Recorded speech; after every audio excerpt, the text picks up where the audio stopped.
இயேசுவின் இரண்டாம் வருகைக்கும் யூதர்களுக்கும் என்ன தொடர்பு? இயேசுவின் இரண்டாம் வருகையும் யூதர்களின் ரகசியமும். ஜீசஸ் காலிங் டிவியின் வேதாகமத்தில் மறைந்திருக்கும் மாபெரும் 1000 மர்ம முடிச்சுகள் நிகழ்ச்சிக்கு உங்களை வரவேற்கிறேன். 2000 ஆண்டுகளுக்கு முன்பு இவனை சிலுவையில் அறையும், இவனுடைய இரத்தம் எங்கள் மேலும் எங்கள் பிள்ளைகள் மேலும் இருப்பதாக என்று கூச்சலிட்ட அதே யூதர்கள், இன்று வரை இயேசுவை தங்கள் மேசியாவாக ஏற்றுக்கொள்ளாத அதே இனம் இயேசுவின் இரண்டாம் வருகையோடு எப்படி சம்பந்தப்பட்டிருக்கிறார்கள் தெரியுமா? கேட்டால் உங்கள் நெஞ்சம் நடுங்கும். ஒரு மாபெரும் ரகசியம் பைபிளில் ஒளிந்திருக்கிறது. யூதர்கள் சொல்லப்போகும் ஒரே ஒரு வார்த்தைக்காக தான் முழு பரலோகமும் இயேசு கிறிஸ்துவும் காத்து கொண்டிருக்கிறார்கள். அந்த வார்த்தையை யூதர்கள் சொல்லாதவரை இயேசு பூமிக்கு திரும்பி வர மாட்டார். இது 100% பைபிள் உண்மை. உலகத்தையே அதிர வைக்கும் அந்த சஸ்பென்ஸ் என்ன? யூதர்களுக்கும் இரண்டாம் வருகைக்கும் உள்ள அந்த மர்ம முடிச்சு என்ன? வாருங்கள் பைபிளின் ஆழத்திற்கு செல்வோம்.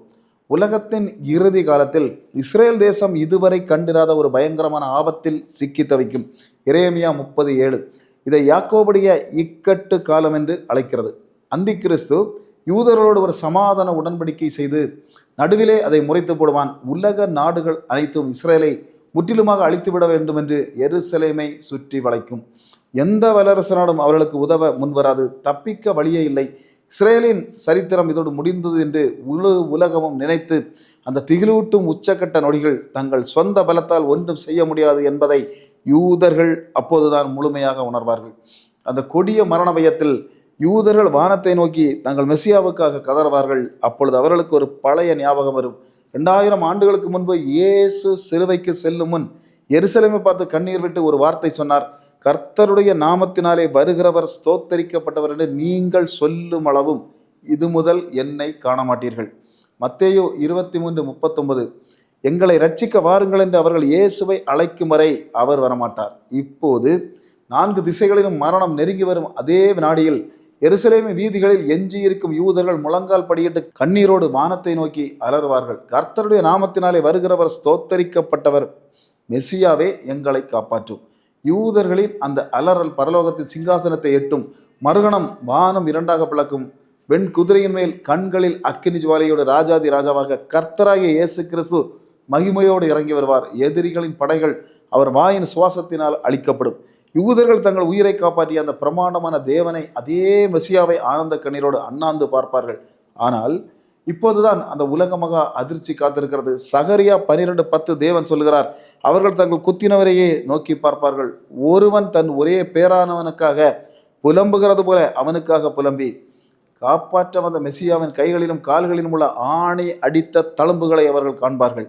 ஐயோ, நாம் சிலுவையில் அறைந்தது அதே இயேசுதாரா நமது தெய்வம் என்று உணரும் போது இஸ்ரேல் தேசமே அந்த அதிர்ச்சியில் உடைந்து போய் கதறி அழும். பழைய ஏற்பாட்டில் தன்னை விற்ற சொந்த அண்ணன்களுக்கு முன்பாக யோசேப்பு தன்னை வெளிப்படுத்திய போது எப்படி எல்லோரும் அழுதார்களோ அதே போல தங்களை மன்னிக்க வந்த இயேசுவின் அன்பை பார்த்து யூதர்கள் துடிதுடித்து அழுவார்கள். அங்கே கோபமோ தண்டனையோ இருக்காது. மாறாக தேவனுடைய அளவற்ற கிருபை ஊற்றப்படும். ரோமர் 11:26 சொல்லும் அந்த மகத்தான வாக்கு தத்தம் அப்போது நிறைவேறும். இவ்விதமாய் இஸ்ரவேலர்கள் எல்லோரும் ரட்சிக்கப்படுவார்கள். தங்களை நிராகரித்தவர்களை தேடி வந்து அரவணைக்கும் இயேசுவின் அந்த அன்பு உலகத்தின் சரித்திரத்திலோடு ஈடு இணையற்ற ஒரு தருணமாக இது அமையும். யூதர்கள் இயேசுவை ஏற்றுக்கொள்ளும் அந்த தருணம்தான் உலகத்தின் இறுதி அத்தியாயத்தின் மகுடமாக இருக்க போகிறது. இயேசுவின் இரண்டாம் வருகையும் வெறும் அழிவுக்காக அல்ல, அது மாபெரும் மீட்புக்காக என்பதனை பைபிள் மிக தெளிவாக போதிக்கிறது. ஆனால் ஒரு நிமிடம் இருங்கள். அந்த மாபெரும் ரட்சிப்பு நடப்பதற்கு சற்று முன்பாக இஸ்ரேல் தேசத்தில் கட்டி எழுப்பப்படும் 3வது தேவாலயத்திற்குள் ஒருவன் நுழைவான். அவன் தேவன் என்று பிரகடனப்படுத்தி யூதர்களை பயங்கரமாக ஏமாற்றுவான். தேவாலயத்திற்குள் நடக்கப் போகும் அந்த பாழாக்கும் அருவருப்பு என்ன? அந்தி கிறிஸ்து எப்படி அத்தனை யூதர்களையும் ஒரே நொடியில் முட்டாளாக்குவான்? அந்த குலை நடங்க வைக்கும் பைபிள் ரகசியத்தை அடுத்த வீடியோவில் பார்க்க போகிறோம். அந்த திகிலான சம்பவங்களை தெரிந்து கொள்ள இப்போதே சப்ஸ்கிரைப் செய்து பெல் பட்டனை அழுத்தி வையுங்கள். அடுத்த வீடியோவில் சந்திப்போம். மகாராஜனும் மகாதேவனுமாகிய இயேசு கிறிஸ்து சீக்கிரம் வருகிறார். கர்த்தர் உங்களையும் உங்கள் குடும்பங்களையும் உங்கள் பிள்ளைகளையும் தலைமுறைகளையும் ஆசீர்வதிப்பாராக. மாரநாதா இயேசுவே வாரும். ஆமேன், ஆமேன்.